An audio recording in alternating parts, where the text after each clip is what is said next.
On today's episode, Jalen Luypen, 7th-round pick back in the 2021 NHL Draft, has officially inked his entry-level deal with the Chicago Blackhawks.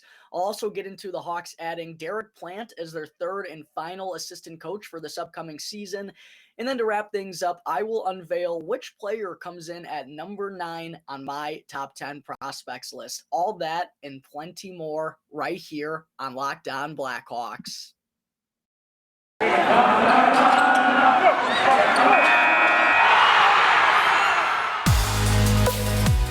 You're Locked On Blackhawks, your daily podcast on the Chicago Blackhawks. Part of the Locked On Podcast Network, your team every day.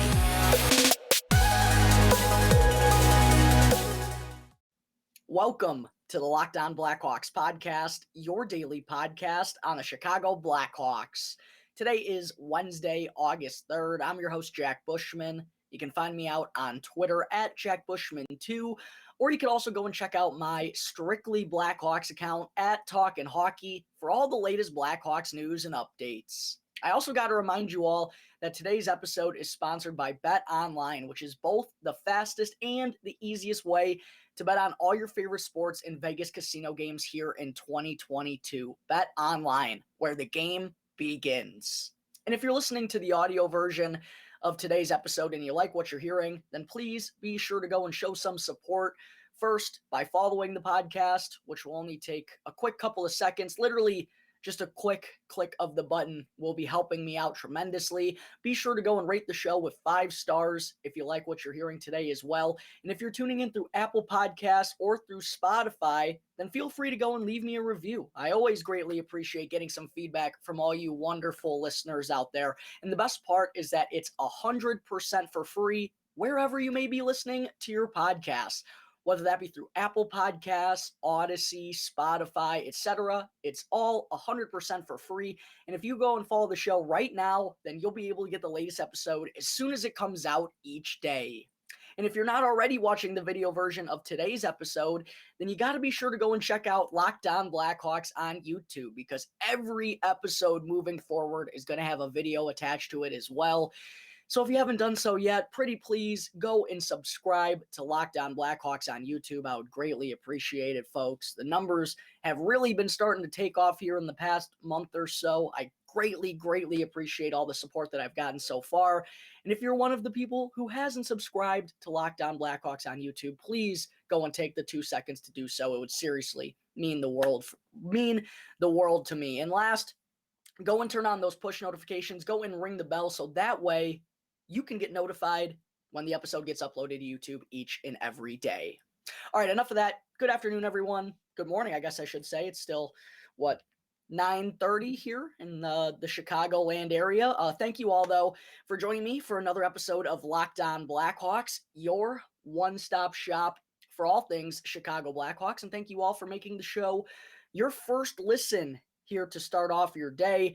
This is my first episode that I'm doing this week. I want to apologize for not getting an episode out through the first 2 days, but something I've referenced a couple of times in the past few shows is that the Locked On Podcast Network, their NHL portion of Locked On, is going down to 3 episodes a week instead of 5. We're kind of entering that dead point into the offseason. Not a whole lot of news is going on at this point, especially for a team like the Chicago Blackhawks, who probably aren't going to be making many more moves, both in terms of free agency and probably not going to be making any trades or anything. It sounds like Patrick Kane, Jonathan Taves, I know those both are up in the air. We're not sure what's going to happen, but it does sound like nothing is going to be taking place this offseason involving those two in a trade. So that's why we're dropping down the content a little bit here, but I did post a ton of episodes last week. I had shows Monday, Tuesday, Thursday, Friday. I also had 2 crossovers come out on Saturday and Sunday. So I've been posting a lot. That's why I kind of took a couple of days off, but we're back here today. I'm either going to have a show tomorrow or Friday. I'm not sure which one yet, but back here today and excited to get into a couple of noteworthy moves that the Blackhawks have made in the past few days. The first of which I wanted to begin with the latest signing that the Blackhawks made yesterday afternoon, which was inking prospect Jalen Luypen to a 3-year entry-level contract worth roughly $860,000 per year. But I personally think this was a really smart decision and good signing by the Blackhawks front office. Even though they have clearly addressed the lack of depth in the prospect pool at the forward position. They did so in this year's draft. Remember, the final 8 picks that the Blackhawks made in the 2022 NHL draft were all forwards. But most of those players, you got to think, are still, 2-3 years away from even turning professional. And, also at the same time, the chances that they all go on to become effective NHL players, while that would be great and we'd welcome that with open arms, the odds of that happening are pretty darn slim. So, like I said, the forward position is clearly where the Hawks, I think, need the most help in terms of their pipelines right now. They have Drew Commesso, Arvid Soderblom, Jackson Stauber. They got some goaltenders. They also, are going to, I think, have a little bit of a logjam on defense in the next few years with all the young defensemen that are trying to take the next step to the NHL level. I mean, there are a lot of defensemen in the pipelines who are going to be trying to come through the next few years. So that's going to be very interesting to watch develop over the next couple of seasons. Who's going to stick with the Blackhawks? I feel like a couple of those guys are definitely capable of getting traded because there is just kind of a greater number on defense than there is at the forward position. So I really like the Blackhawks giving Jalen Luypen an entry-level contract because he was one of the most productive forwards in the entire pipeline last year. I mean, he had a really strong season for the WHL champion Edmonton Oil Kings, which was just an absolute wagon this past season. But Luypen played a big role for them, second, third line role, which on that team, that shouldn't be a slight in any way, shape, or form. I mean, the Edmonton Oil Kings were absolutely loaded and just ran through the WHL playoffs to qualify for a spot in the Memorial Cup. But in the regular season this past year, Luypen was darn near a point per game player. He had 64 points, 29 goals, and 35 assists in 66 games. He also had a really strong season last year during the COVID-shortened 2021 season. They only got to play 23 games, but Luypen recorded 29 points in that short frame. And that was also a huge leap that he had from the year prior, I believe. In the season before that, he only had like 18 points in 49 games or something along those lines, just not even close to being a point per game player. And he really made a jump in his game, a noticeable jump in his game during the COVID-shortened 2021 season. Got on the Blackhawks radar, and this seems to be a really solid pick by the Hawks in the later rounds. Luypen was an overager that many teams had passed on multiple times, but I feel like it was a very smart decision by the Blackhawks to take a flyer on him late, and he proved them right this past season with the Oil Kings. In terms of the postseason, though, I will say Luypen wasn't shining as much as he was during the regular season. He only had 9 points in 19 postseason games. So the production was a little bit down in the playoffs, which, could be a concern. But all in all, for being a 7th round pick, I mean, Luypen put up better numbers than anyone I think would be hoping for with that late of a selection in the NHL draft. So I'm really happy again that the Blackhawks made the decision to add Jalen Luypen, to give him an entry-level contract, and likely will be heading to the Rockford Ice Hogs next season if I had to imagine. But other than just being one of the few forwards that's not part of the 2022 NHL draft class that the Blackhawks have signed on and is now officially in their prospect pool, another thing that I really feel like helped Luypen get a deal is the way that he plays the game. A really solid skill game out of Jalen Luypen. The bread and butter for him is the offensive side of things. He's got a pretty good shot. I mean, they call him Sniping Luypen for a reason. An overall strong playmaking ability as well. He's a decent skater. And like I said, aside from the players that the Hawks selected in this year's draft, Luypen has a skill set that's, kind of unique at the forward position in this organization. So personally, I really do think the Blackhawks made the right call here by giving Jalen Luypen an entry-level contract, and I'm super excited to see him join the Rockford Ice Hogs of the AHL for his first professional season next year. At least that's where I expect he'll be playing his first professional season. The one thing I did want to be sure to mention about Luypen that I think he really needs to work on in order to take his game to the next level and have success as a professional is he's definitely got to add some muscle to his frame, folks. I mean, I don't know if he's been working on that so far this summer, but when I go and look at his height and weight on most sites, it's listed at him being 5'10" and around 155 pounds. I mean, that's just not going to cut it in professional hockey. So Luypen definitely needs to get stronger if he wants a chance at being a successful player and not only taking that next step to the NHL level, but I don't think you're going to have too much success at 155 pounds as an AHLer. So that's the one thing I really think Jalen Luypen needs to work on, but he does have a very creative and crafty offensive game. He's a good skater, not a great skater, but a good skater. He can keep up with the fast pace of play. And if he's able to add, like I said, some weight to that frame, I think that'll definitely give him a better shot at moving up the ladder and potentially reaching the NHL level one day down the road with the Chicago Blackhawks. All right, there are my thoughts on the Blackhawks inking Jalen Luypen to an entry-level deal. Coming up in just a moment, I will get into Derek Plante rounding out the Hawks coaching staff for this upcoming season.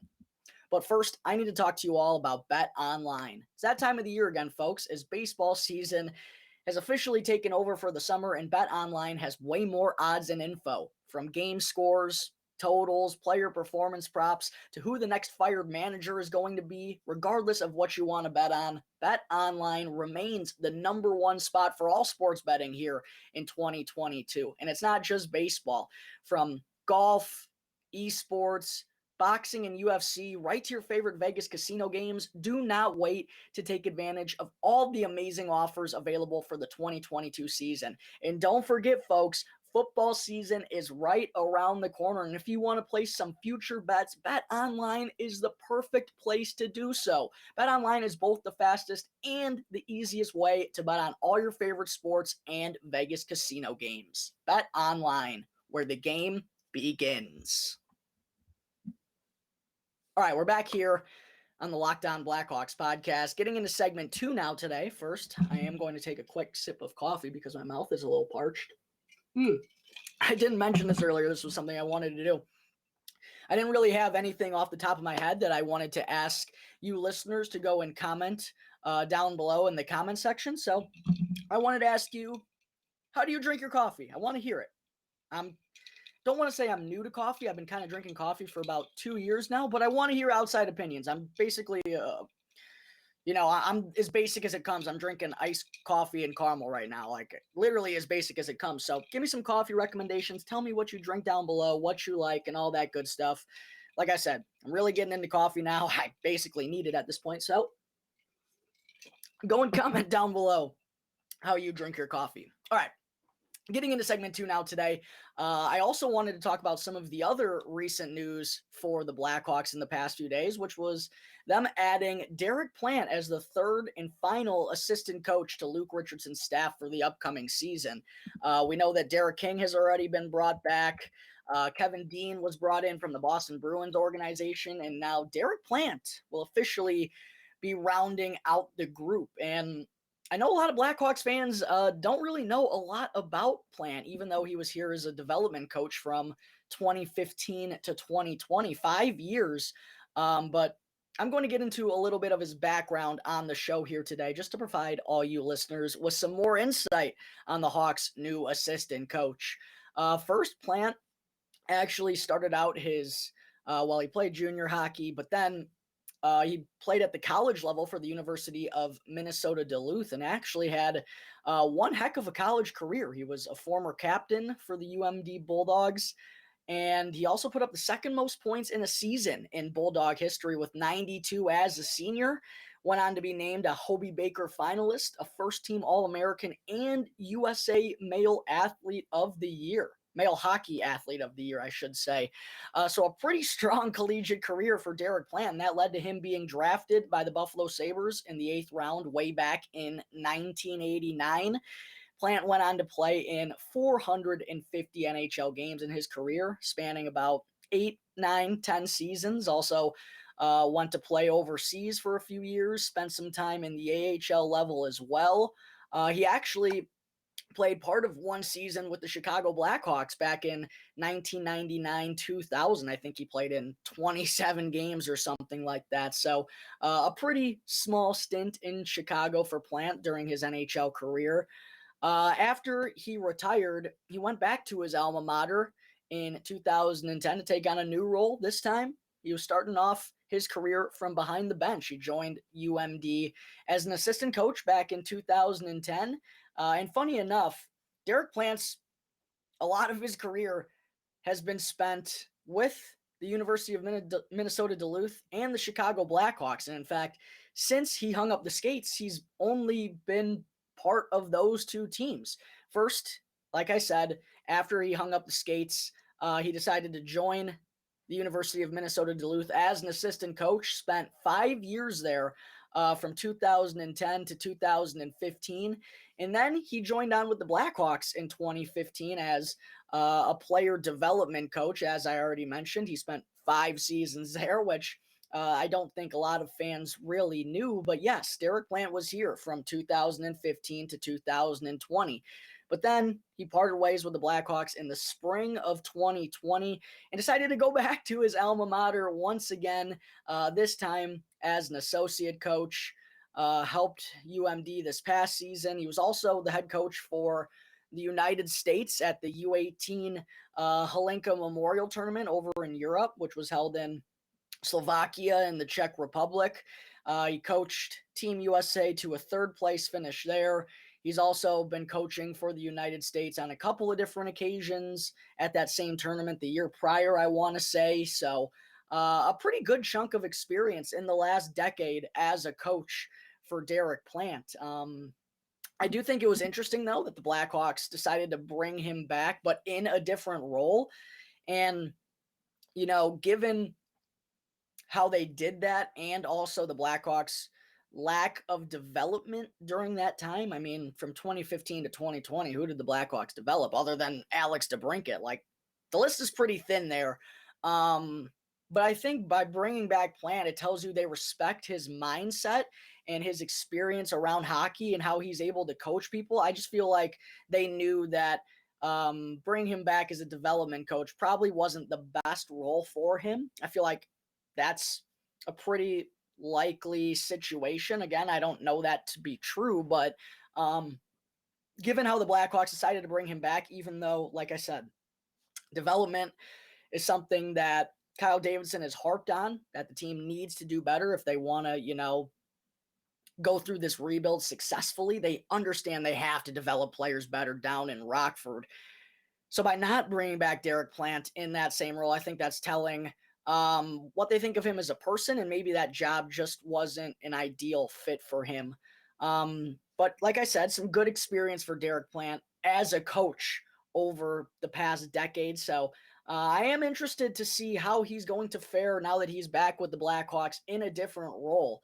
I'm not exactly sure at this point what his duties are going to be and whatnot, but we do know now that the Blackhawks have officially named their entire coaching staff for Luke Richardson from behind the bench this upcoming season. All right, there is a bit of a breakdown on Blackhawks' new assistant coach, Derek Plante, coming up in just a minute. I still have to reveal who is going to come in at number 9 on my top 10 prospects list. Welcome back to the Locked On Blackhawks podcast. I'm your host, Jack Bushman, getting into our third and final segment on the show here this morning. Before I wrap things up, I still have to unveil which player is going to come in at number 9 on my top 10 prospects list. Now, real quick, just as a reminder, if you haven't listened to my honorable mentions episode yet, or the episode where I released who came in at number 10 to open things up, be sure to go and check that out before you listen to this segment. I mean, you don't want to be starting out at number 9. Where's the fun in that? Be sure to go and check out my YouTube channel and check out those past 2 episodes to be all caught up on my top 10 prospects list. And while you're there, be sure to subscribe to Locked On Blackhawks on YouTube if you haven't done so already. It's really easy. Just go back to the channel, go click on episodes. You can see the videos. They're listed in the title. And also, if you don't want to watch the full episode, I have everything time-coded in the description down below. So if you only want to listen to those 2 segments, it'll take, 15, 16 minutes or something like that to get all caught up. So I definitely recommend doing so before listening to our 3rd and final segment on the show here today. But just as a quick recap for those of you who have already listened to those episodes, I'm not going to get into all the honorable mentions, but starting things off at number 10 recently was none other than Aiden Thompson, 3rd round pick for the Blackhawks in the 2022 NHL draft, who really shined, I thought, at development camp a few weeks ago and left one of the more lasting impressions in my mind personally. And Aiden Thompson was actually having a really strong camp for Team USA's World Juniors roster, which that is set to begin here in just a couple of days, by the way, folks. But unfortunately, Thompson suffered an injury. I believe it was knee-on-knee contact, and he will not be able to participate in the tournament. And according to multiple sources, it looked like Thompson was trending towards being a surprising late addition to that roster. He was having a really strong camp there as well. So some tough news for Aiden Thompson. Hopefully it's not too serious and he'll be able to get back on the ice relatively soon, because whether it's been, Team USA's World Juniors camp or the Blackhawks prospect development camp, he's been leaving lasting impressions. It doesn't sound like just to me. It's been all over the place for Aiden Thompson. He's someone I'm really excited about one day down the road. So that's why Aiden Thompson opened things up at number 10. But now coming in at number 9 on my Blackhawks top 10 prospects list, I have none other than 21-year-old right-handed defenseman Alec Regula, who was formerly a 3rd round pick of the Detroit Red Wings. Did I say the Detroit Red Wings? Wow, that was really bad. The Detroit Red Wings, that's a funny moment. So I hope someone goes and clips that. Yes, formerly a 3rd round pick of the Detroit Red Wings, who was acquired by the Blackhawks a few years back in a 1-for-1 swap for Brendan Perlini, which, interestingly enough, Stan Bowman failed massively at all the big-name trades. But one thing I will say about the guy, I have very, very few positive things to say about Stan Bowman, but one thing I will say that he did well was like those small 1-for-1 minor swaps. Like a couple of times he really fleeced another GM. It didn't happen very often, but a couple of times he made some really solid 1-for-1 moves, and I think this was one of them because Brendan Perlini has not had much consistent success at the NHL level since being traded from the Blackhawks, and Alec Regula has quietly just risen in the Blackhawks pipelines over the past few seasons. And he was someone who he made his NHL debut with the Blackhawks in the final 3 games of the COVID-shortened 2021 season. Didn't really get to see a whole lot of him there, but he had a really strong season down in the AHL with the Rockford IceHogs this past season. Put up good offensive numbers, really took strides in the defensive zone as well. He's learning how to use his body and his size and long reach to his advantage. And being, a big right-handed shot on the blue line, there's not many of those in the league. Honestly, there's not many 6'4" defensemen who can shoot the puck strongly, who can keep up, who can be sturdy in the offensive zone. And also, something I've always preached about Regula is that he has more offense than people realize. I loved when the Blackhawks at the end of this season gave him a chance on the power play, because I don't think he's ever going to be a power play 1 guy. I don't think that's, his niche or anything, but I do think Regula is capable potentially of stepping in on the second power play unit. Hopefully the Hawks will have some better offensive defensemen up on their NHL roster at that time, because like I said, Regula isn't an offensive defenseman, but he is capable of doing that job. And I think he has more creativity and offense than people, even Blackhawks fans, give him credit for. But yeah, Regula got really his first decent chunk of NHL action towards the end of this season.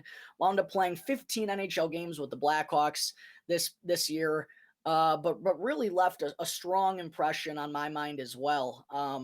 I will say there were a couple of games where it was evident that he was a rookie out there and may have been a little bit over his head.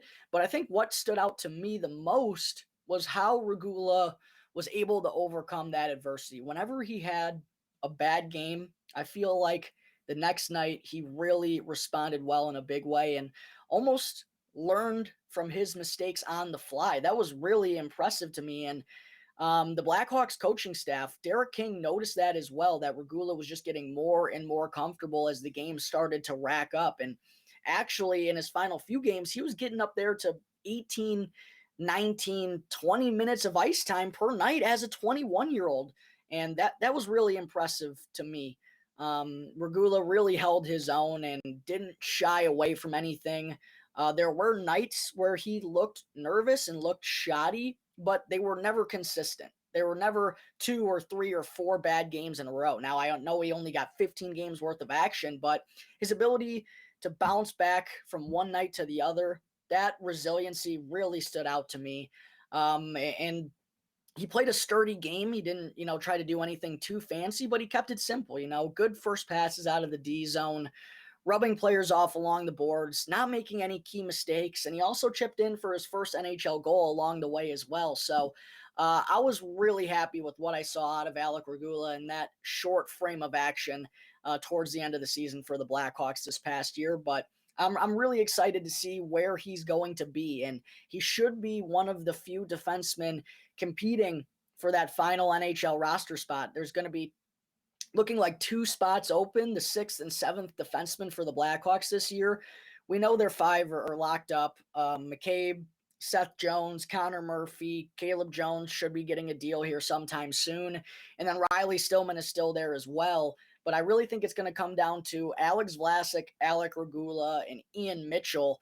Personally, I think that's who it's going to come down to for those final 2 defenseman spots. And Regula, given the amount of experience that he already has, he could have a leg up over both of those 2. It's going to be a very strong competition come training camp for those final 2 spots. But Regula, I'd give him as good a chance as any of those other 2 guys to crack the Blackhawks opening night roster because he really impressed in those final 15 games. And only 21 years old. He'll actually be turning 22 here in just a couple of days. So really just kind of stepping onto the scene as a mature player, but he has some good experience already under his belt, and I'm really excited to see how he's going to continue to grow, whether it be with the Chicago Blackhawks in the NHL this year, or even if it's another year with the Rockford IceHogs in the AHL. I don't think that's the worst thing whatsoever for Alec Regula because, again, he is still so young, only going to be 22 years old when this upcoming season starts,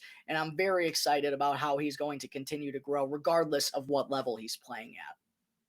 All right, folks, that is going to wrap up Wednesday, August 3rd's episode of Locked On Blackhawks. Thank you all again for tuning into the show, and be sure to go and follow Locked On Blackhawks right now, wherever you get your podcasts, and go and subscribe to Locked On Blackhawks on YouTube, and you'll be able to get the latest episode as soon as it comes out each day. And after the show, be sure to go and check out the Locked On NHL podcast for all the latest news and updates from the NHL offseason. It's free and available on all platforms, so be sure to go and check out Locked On NHL right now, wherever you get your podcasts. Once again, thank you for tuning into today's episode. I'm your host, Jack Bushman. You can find me out on Twitter at JackBushman2, or you could also go and check out my Strictly Blackhawks account at Talkin' Hockey for all the latest Blackhawks news and updates. And for any questions at all regarding anything related to the Blackhawks or to the show, feel free to email lockedonblackhawks@gmail.com. You could also go and hit me up on any one of my Twitter accounts, or you could call 708-653-0572 to leave a voicemail. So until tomorrow's episode, thanks again for tuning into the Locked On Blackhawks podcast, part of the Locked On Podcast Network, your team every day.